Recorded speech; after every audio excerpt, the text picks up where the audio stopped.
Hi friends, ఈరోజు మనం వినాయకుడికి ఎంతో ఇష్టమైన అటుకుల కొబ్బరి చూర్ణం ప్రిపేర్ చేసుకుందాం ఫ్రెండ్స్. దానికి కావాల్సిన ఇంగ్రీడియంట్స్ అటుకులు, కేజీ అటుకులు, కేజీ చక్కెర, ఒక కొబ్బరికాయ. ముందుగా అటుకుల్ని ఈ విధంగా డీప్ ఫ్రై చేసుకొని పక్కకు పెట్టుకోవాలి.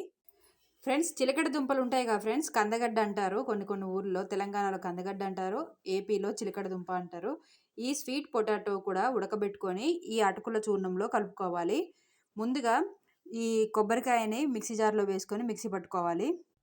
మిక్సీ జార్లో మిక్సీ వేసేసుకున్న తర్వాత ఇది మొత్తం పేస్ట్ అవ్వాలి ఫ్రెండ్స్. అందుకోసమనే షుగర్ దీంట్లో యాడ్ చేసుకుంటూ పేస్ట్ చేసుకోవాలి.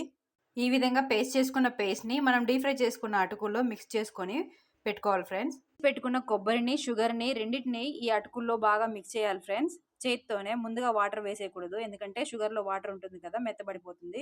ఉడకబెట్టిన కందగడ్డ కూడా ఇందులోనే మిక్స్ చేసుకోవాలి ఫ్రెండ్స్. ఆ కొబ్బరితోనే సరిపోయింది. ఎంతో ఇష్టమైన వినాయకుడి అటుకుల చూర్ణం